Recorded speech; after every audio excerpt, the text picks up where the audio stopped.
बेटी के नखरे। महक और मोहन के घर काफी सालों बाद एक बेटी होती है। वो उसे देखकर काफी खुश रहते, उस बच्ची की छोटी सी छोटी चीजों का ख्याल रखते। अरे महक बेटा, चाहे लड़का हो या लड़की, इतनी आजादी नहीं देते, बच्चा बिगड़ जाता है। आपको पता ही क्या है सासू माँ, चुप रहिए। हम दोनों कमाते ही क्यों हैं? इन बच्चों के लिए ना। देखिए तो कैसे प्यारे प्यारे पैरों से चल रही है, कितनी प्यारी लग रही है। अब मैं क्या इसके पैर काट कर बेड पर बिठा दूं इसे? अरे मैंने ऐसा तो नहीं कहा, मेरे कहने का मतलब ये था कि बस करो ना माँ, क्या सारा दिन टोका चाकी करती रहती हो। अरे करने दो ना जो कर रही है। दोनों मियाँ बीवी अपने अपने काम में लग जाते हैं और सास मंदिर चली जाती है, लेकिन बेटी सौम्या घर में तेल का डिब्बा लेकर फैला देती है। घर को तो मैं पराठे की तरह सेक दूंगी। मैंने सारा तेल फैला दिया, अब मैं इसे सेक दूंगी। महक कमरे में आती है जहाँ सारे तरफ तेल ही तेल फैला हुआ होता है।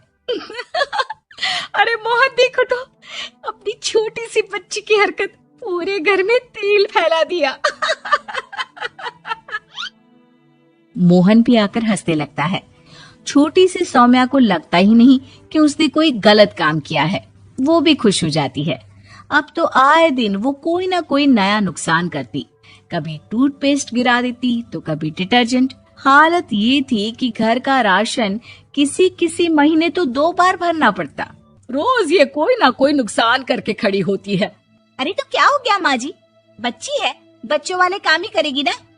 आप बिना पता नहीं क्यों उसी के पीछे पड़ी होती हैं। धीरे धीरे सौम्या बड़ी होती है। एक दिन, माँ देखो दरवाजा खोलो, वो ऑनलाइन मैंने जीन्स मंगवाई थी, वो आई होगी। 3000 दे देना और पैकेट ले लेना। 3000? ऐसी कैसी जीन्स है बेटा, ये तो बहुत बड़ा अमाउंट है। माँ फालतू बात थोड़ा कम ही किया करो और जल्दी जाओ, वरना समझ लो खाना नहीं खाऊंगी मैं आज सारा दिन। सास वहीं खड़ी सब देख रही थी, लेकिन अब तो उन्होंने भी बोलना छोड़ दिया था। अब तो आए दिन सौम्या के खर्चे बढ़ते ही जा रहे थे, कभी महंगी ड्रेस तो कभी दोस्तों के साथ पार्टी। पैसे दे दो तो ठीक, ना दो तो घर में कलेश। ये सब तुम्हारे ही कारण हुआ है। देख रही हो कैसी हरकतें हो रही है इसकी। रात के 8 बज गए हैं, लेकिन महारानी जी घर पर है ही नहीं। तभी सौम्या पड़ोस के लड़की के साथ वहाँ आती है। ओके बाय रोहन, कल फिर मिलेंगे, लव यू। ये क्या हरकत है सौम्या, आज तो तुमने हद ही पार कर दी। पापा कब से परेशान है। और ये लड़का कौन है? तभी पास खड़ी सास बोलती है, देखो महक, आज तक मैंने कहा नहीं था, लेकिन मैं आज कहूंगी, क्योंकि ये मेरे घर का मामला है। मैं नहीं चाहती कि मेरे बेटे का खानदान खराब हो या फिर कोई हम लोगों के घर के लिए बात करे। जाओ इसे ऊपर कमरे में छोड़ाओ, इससे कल बात करेंगे।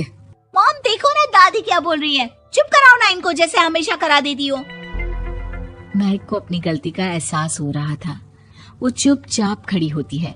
मोहन बेटी को अच्छे से कमरे में सुलाकर माँ के पास आता है। देखो ये लड़का ठीक नहीं है, अब तुम लोग इसकी शादी करवा दो, ससुराल वाले अपने आप देख लेंगे।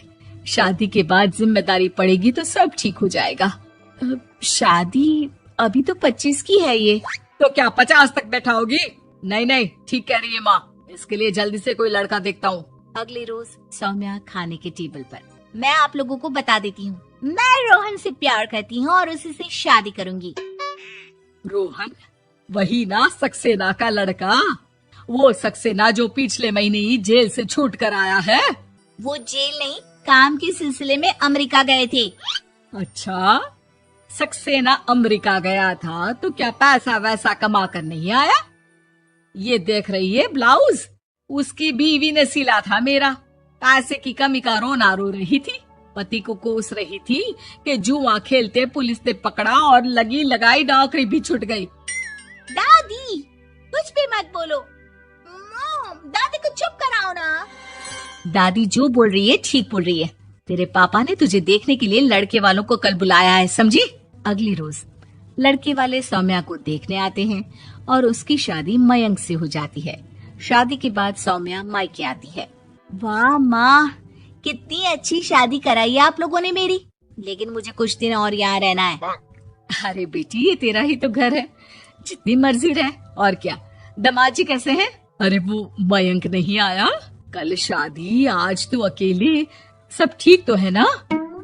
महक एक बार फिर सास पर चढ़ बैठती है। अब बस करिए ना माँ जी, अब तो ज्यादा ही हो रहा है। माना आपकी कुछ बातें मैंने नहीं मानी, लेकिन अब ये मेरी बेटी मायके आई है तो क्या उसका मतलब यही कि वो लड़कर आई है? हाँ पीना। सौम्या दादी की तरफ देखकर मुस्कुरा देती है, जैसे उन्हें चिढ़ा रही हो। दादी, मैं लड़का नहीं बल्कि ये बता कर आई हूँ कि मुझे कुछ दिनों के लिए यहीं रहना है, माँ के पास। मेरा मन धीरे धीरे ही तो ससुराल में लगेगा। अब अगर आप बोलती है तो चली जाती हूँ मैं। अरे नहीं नहीं बेटी, ये मतलब नहीं था तेरे दादी के बोलने का। सौम्या कमरे में चली जाती है और अगले ही पल जींस टॉप पहनकर बाहर आती है। माँ, मैं ना अपनी सहेली के घर जा रही हूँ, आने में देर हो जाएगी, खाना मैं वहीं खा लूंगी। सौम्या सहेली के घर चली जाती है। अरे सौम्या ससुराल से आई है, कहीं दिखाई नहीं दे रही। वो सहेली के घर गई है, काफी दिनों बाद बच्ची का मन कर गया होगा। महक रहने दे, अब इतना हल्के में ना ले, लड़की अब किसी और की अमानत है। घर में इतनी देर से आएगी तो लोग क्या कहेंगे। और होता भी ऐसा ही है। दरवाजे में पुलिस आती है जिसके साथ सौम्या होती है। ये आपकी बेटी है? जी लेकिन क्या हो गया? पापा, मैं और रीना घूम रहे थे तो रोहन वहाँ आ गया। उसने मेरे गहने खींचने की कोशिश की, जब मैंने नहीं दिया तो मुझे धक्का मारकर मेरे गहने ले लिए। पापा, मुझे माफ कर दो, मुझे ना मयंक के पास जाना है। आप उसे फोन कर दो, वो मुझे ले जाएगा। दादी आप ठीक कहती थी, वो अच्छा लड़का नहीं है। कोई बात नहीं बेटा, मयंक का फोन आया था, उसे तेरी याद आ रही थी, लेकिन वो तुझे भी अपनी जिंदगी जीने से नहीं रोकना चाहता था। मैं उसे बोल दूंगी कि वो कल तुझे लेने आ जाए। अगले दिन, चलो सौम्या, मैंने आज रात की फिल्म की टिकट और 5 स्टार होटल में खाने के लिए टेबल बुक कर दी है। फिर क्या, सौम्या खुशी खुशी अपने ससुराल चली जाती है और महक को बड़ों के सीख की कीमत का पता चल जाता